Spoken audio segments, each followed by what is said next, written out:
What I do here at the San Diego Supercomputer Center is that I'm the Director of Communications and Media Relations. So what that means is we do a lot of external writing and communications to the media, to other supercomputer centers, to other organizations. Our job here is to make the resources of the San Diego Supercomputer Center available to the next generation and the current generation of people who'd like to use high-performance computing and data-intensive computing for whatever they want to do in their lives. Another thing we do is we do a lot of engagement with other UC campuses. So we try and coordinate to do collaborations and research on a whole variety of topics. What does someone need to be able to do this job? I have to be able to write, I have to be able to manage a budget, I have to be able to understand different audiences and their perspectives, and I have to understand what it is we want to teach, enough to understand which elements of what we want to teach would be of interest to different audiences. I am really lucky this summer. I have 2 REHS students, that's research experience for high school students, and we're working on science communication.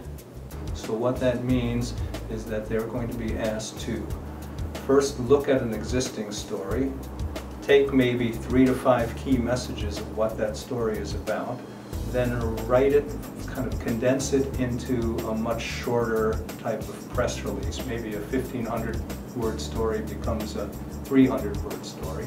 And that's going to be one exercise to get them focused on what's the most important points that they should make when they're writing a press release. And then the really interesting question that they can sort of frame in their own way is, in the context of a part of science that they're interested in, why would they care? If they were environmental scientists, why would they care? If they were someone doing medical research, why would they care?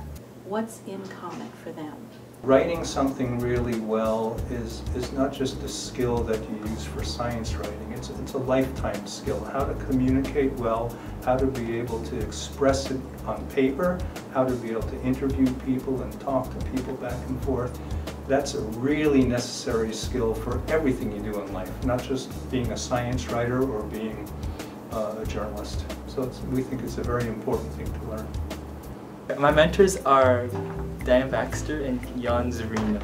So my internship is about science communications writing, and I've always been really interested in science, but since starting high school taking writing classes, I've developed an interest for writing.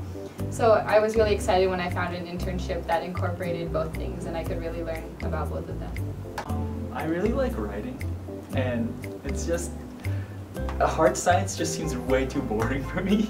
Like working in a lab, pipetting stuff, it just seems like the kind of career that I would just be bored to death. So like being able to talk to other people and like having, like just being able to communicate with other people and like have something to talk about is a lot more interesting. In this internship, I hope to gain experience working in a professional environment and learning how to communicate with adults and just learning about careers in general and seeing what the field of science and the writing has to offer.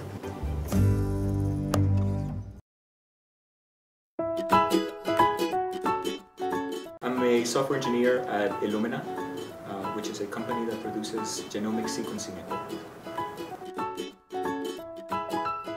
So what brought me to SDSC was the opportunity to work with kids, middle schoolers in particular. I'm officially on vacation for my daily job, which is to program computers, and this is a welcome break from that. So this class is about, in brief, the idea that your physical environment can be thought of as carrying out computations for you and sensing things for you. And so in that sense, the use of robots, Lego Mindstorm, together with Scratch and using sounds and pictures is a way of exploring the idea that the environment can be thought of in this way. Scratch is a computer program developed at MIT that allows kids to put together programs without worrying about syntax. So there's no actual writing, since you're just like blocks, you're putting together blocks. And so the kids don't have to worry about what the syntax is, which is, you know, a big hurdle for kids to get going programming. So what I hope my students take away from this class is, first of all, a understanding of how they themselves can think about robotics and put it to use.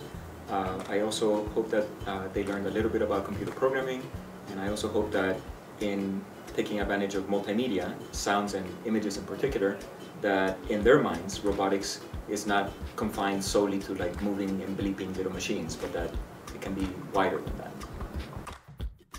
I am a pilot instructor for the College Board. I'm one of 50 pilot instructors that teaches computer science classes across the country, and I am an advocate of computer science education curriculum. This class is about teaching basic programming using a programming platform called Alice. What they do is they create worlds that uses 3D models, and they can create animated short stories and or video games based on the programming concepts that they're learning in the course. Most jobs today and most academic institutions, wherever you're going to study, it's going to require you to know the use of computers. And programming is a really empowering skill because it actually teaches you how you would actually give instructions to the computer. So what's really great about the class is when you learn these basic skills, no matter how technology changes, no matter what new device appears, no matter what new operating system appears, because you have a basic fundamental understanding of programming, you can go ahead and adapt and be flexible and really understand how to give computer instructions. I feel that understanding computing and having computational thinking skills is just as important as knowing how to read, write, or do math.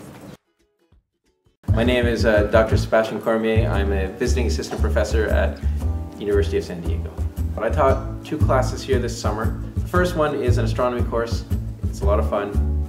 And basically it's an opportunity for kids to learn about how science is done in the context of astronomy. So we do simple things. On day 1 I asked them, does the Earth go around the Sun or does the Sun go around the Earth? And then we have a discussion about how you scientifically argue for one or the other.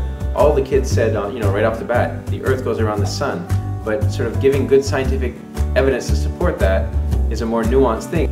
The second one is a programming course where we learn about gravity, some basic physics, and then I teach them some very simple programming techniques such that they can make video games using the Unity program. It's pretty straightforward, and these kids are learning it very quickly. I hope they gain an appreciation for the elegance of what simulations can do to help you understand physics. I'm really hoping on the last projects that they're going to gain an opportunity to make these simulations that sort of show how gravity works on the scales of the solar system. And I'm hoping they're going to be able to produce that and then see, if you just write the equation for gravity, is not as helpful as seeing gravity in action. The equation is useful, but seeing it in action with simulations and seeing everything moving around everything else, I think will help them appreciate it on a deeper level.